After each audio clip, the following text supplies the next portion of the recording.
Hello everyone. So in this video I'm going to explain hardware solution to critical section problem, particularly test and set instruction. I'm going to explain in this video. So if you are not subscribed to my channel, please subscribe to my channel. To get the notifications of my new videos, please click the bell icon. So let me start with the explanation. So before that, you need to know what is a critical section problem first. To know more about the critical section problem, you can go through the link that is provided in the description section. So critical section problem means when two processes, right, accessing the same data at the same time, right, two processors are trying to access the same data at the same time. Chances are there, right, one process may read incorrect data because the data can be changed by the one process, and the changed data can be read by the other process instead of reading the unchanged data. So if you want to know more about that, you can go through the video link, right? So the problem here is how to overcome this. We are going to overcome that problem using a critical section, right?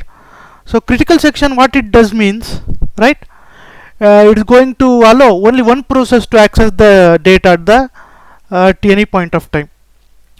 Even if two processes are trying to access the same data simultaneously, critical section problem, what it does means, it allows only one process to access the data.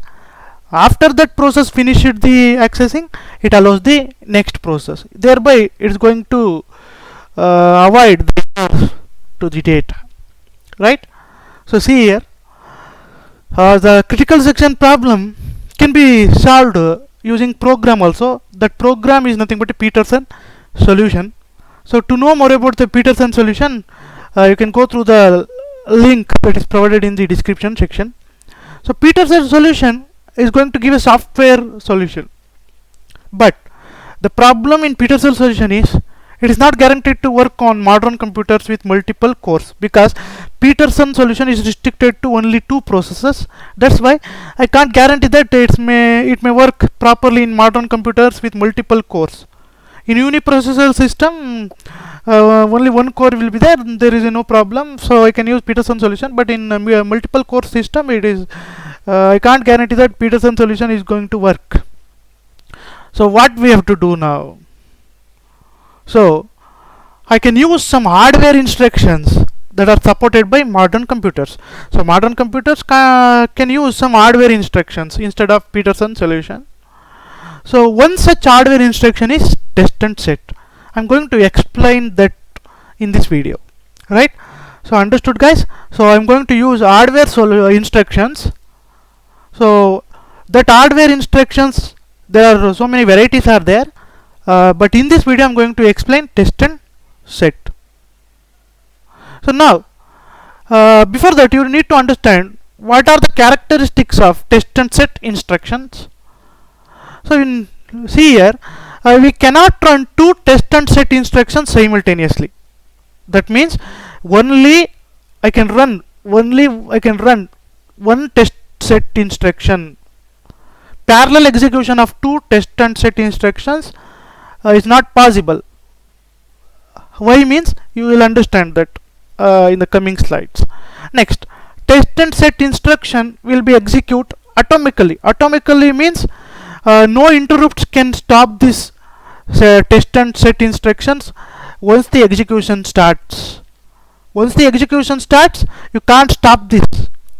Either any of the interrupts, hardware interrupts or program interrupts, any interrupts cannot stop this test and set instructions, right, guys? So let me take the example, then I will explain this, so you will get a better understanding. So I already told you about the critical section, right? So let me brief that. The race condition means I told you when two processes try to access the same data, one process may access the incorrect data, right? So what I have to do means a critical section problem is going to give the solution that only one process is going to manipulate the variable, right? So here one more important thing you need to know this, critical section problem should meet three conditions. Peterson solution, I showed there these three conditions met, that is mutual exclusion, progress, bounded weighting. In the same way, my test and set solution, that is hardware solution, my test and set instruction should also preserve these three conditions. Mutual exclusion should hold good in test and set, progress should also hold good in test and set, bounded weighting should also hold good in test and set. But here in test and set, along with these three instructions, only mutual exclusion is going to hold here. Progress and bounded weighting is not going to hold in the is not going to hold in this hardware solution. Only mutual exclusion is going to hold here. But we can do some changes, and we can make that bounded weighting is also going to hold good here. So now we will see the test and set instruction. So before that, you need to know what is a function. So function is nothing but it is a code that performs some task. So here my function is going to add two numbers. My function task is to add two numbers. That means here I am going to use two values, that is a is equal to 20, b is equal to a is equal to 10, b is equal to 20. My function is going to add 20 plus 10, that is 30, right? So here in this function you need to know one thing here. So see here, this function have two parts.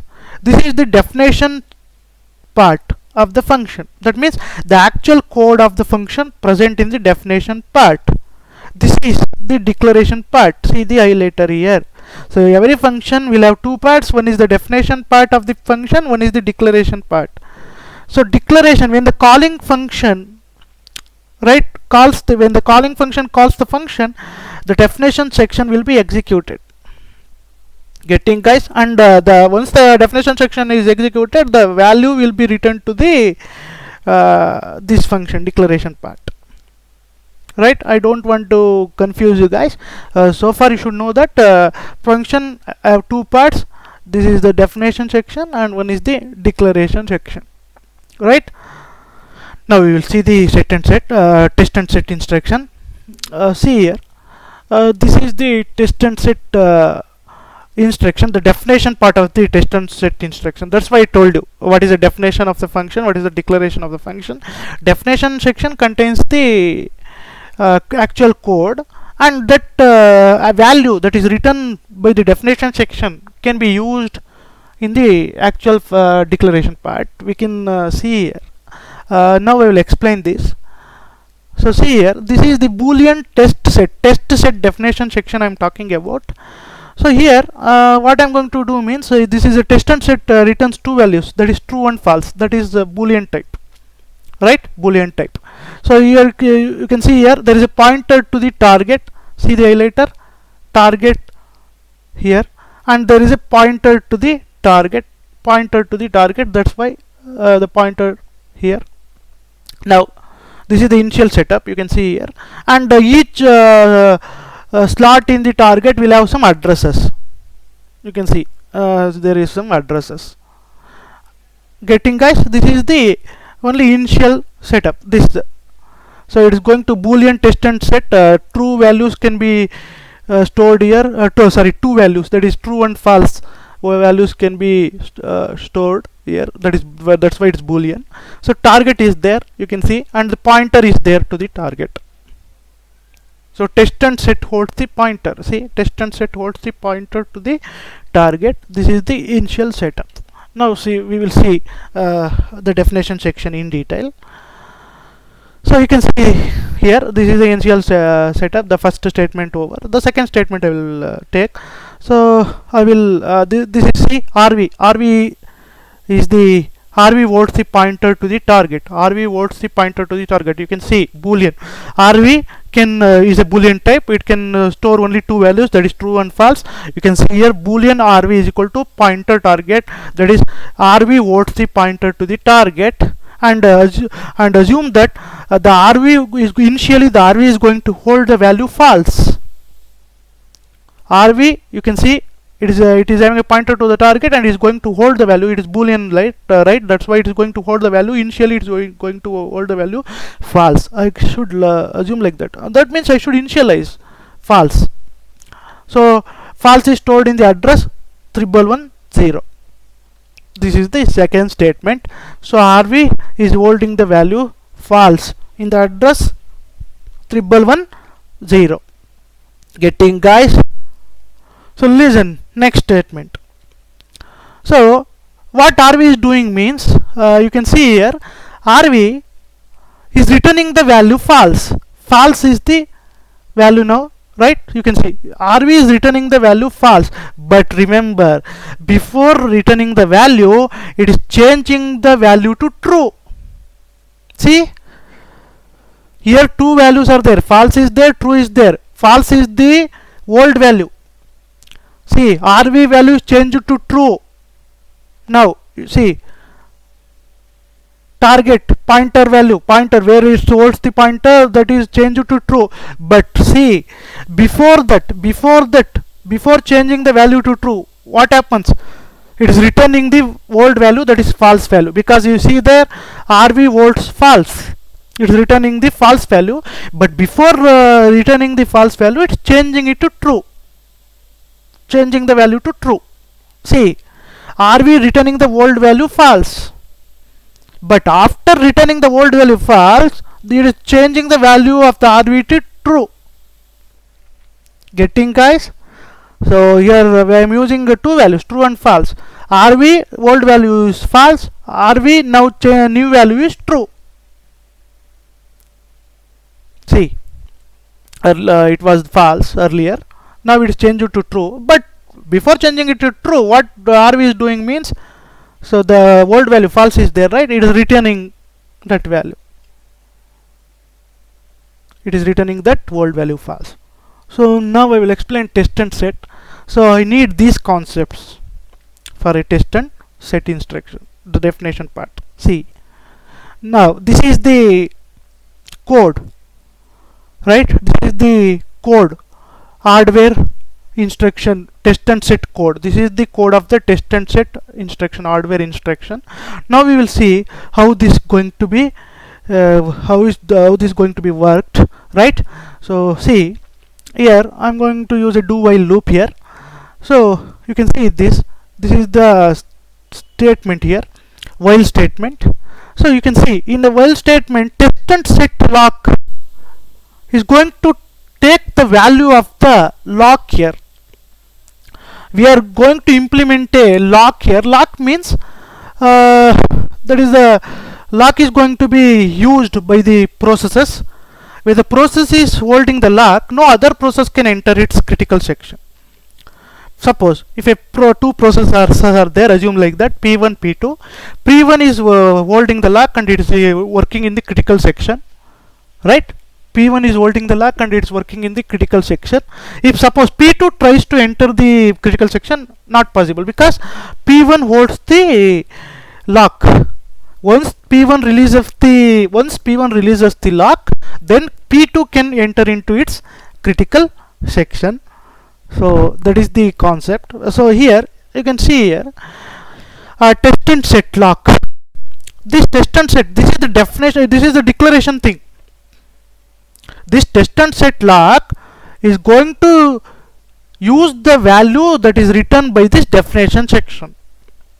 Getting, guys? See, this is the definition section, test and set, and it's going to, definition section is going to return one value that is false. It's going to return, right? So that value will be used by this test and set lock declaration.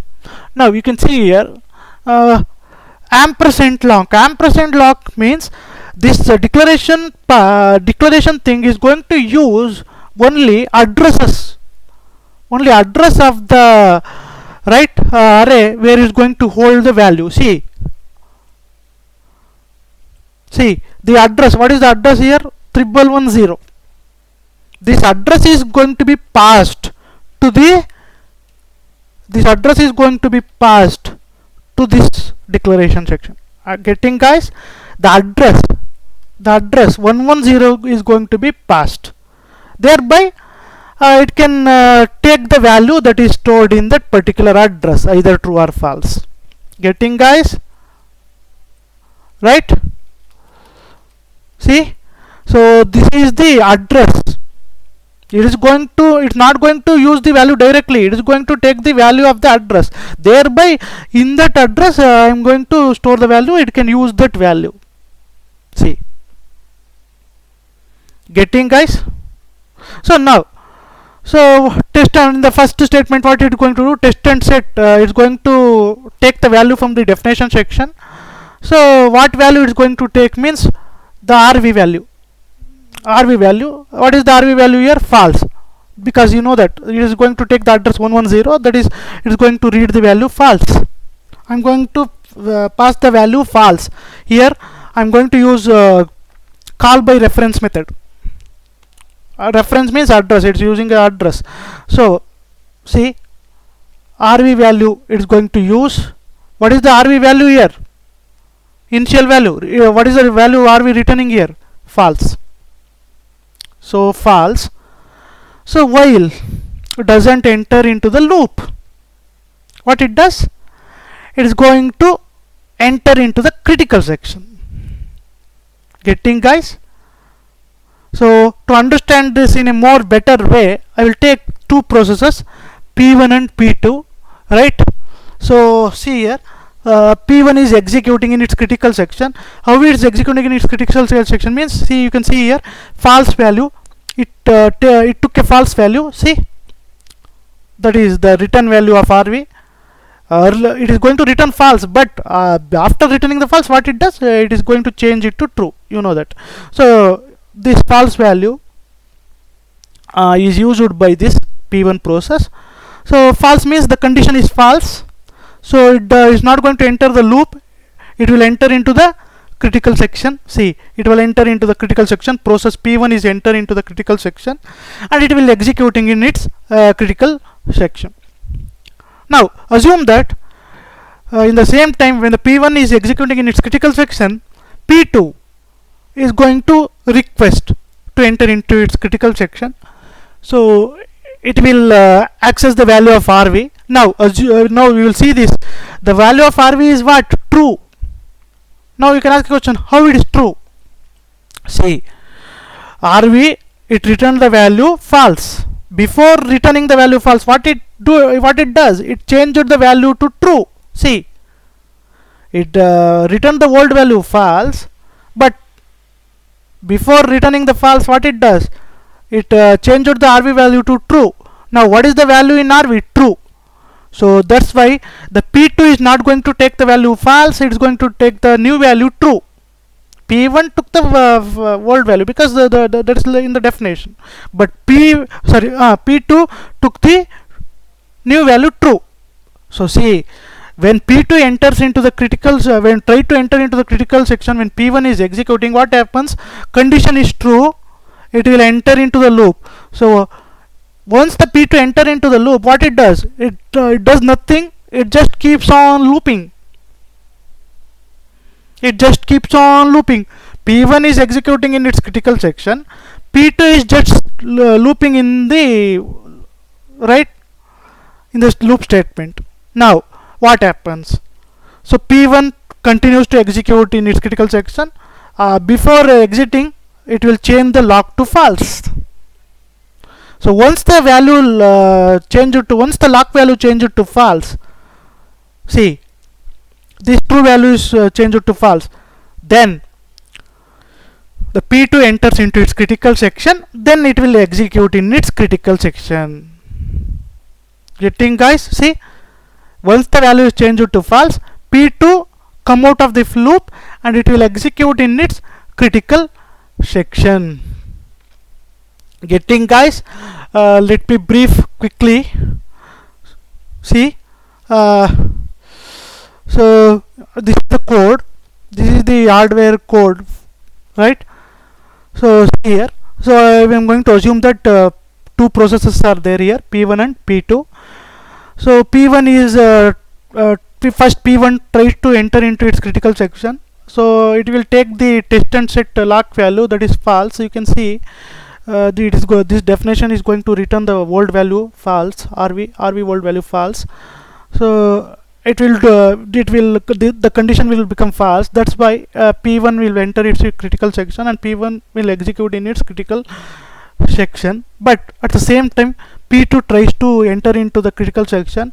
P2 again, it will take the value log from the definition section, but it is not going to take the RV old value, that is false. No, it is going to take the RV new value, that is true. So once the true value once P2 took the true value, the condition become true. That's why P2 keeps on looping. It can't enter into its critical section. P2 keeps on looping in the loop statement. So P1, what it does means, P1 continues to execute in its critical section. Before exiting, what it does means, it will change the lock value to false. It will change the lock value to false. So once the lock value is changed to false, you can see there the condition whenever the P2 in P2 the true value changed to false, the P2 comes out of the loop and it will enter into its critical section and P2 execute in its critical section. Getting, guys? So here when P2 tries to enter into its critical section, it can't enter its critical section. Only after the P1 completes its execution its critical section, it can enter into its P2 can enter into its critical section. So we will see this. Which property holds good here? So in the test and set instruction, mutual exclusion holds good here, because if the process P is executing in its critical section, then no other process can execute in its critical section, right? So here what happened? P1 is executing in its critical section, but when P2 tries to execute in its critical section, so it is impossible, because after the P1 is completing its critical section, P2 can enter its critical section. So here mutual exclusion is holding good. Mutual exclusion holds good, but you can see here other two properties, bounded waiting and bounded waiting, is not going to hold good here. So test and set hardware solution, the hardware instruction test and set only it can be implemented, no problem, but according to the critical section problem, three conditions should be met, right? But in this test and set, only mutual exclusion is going to hold good.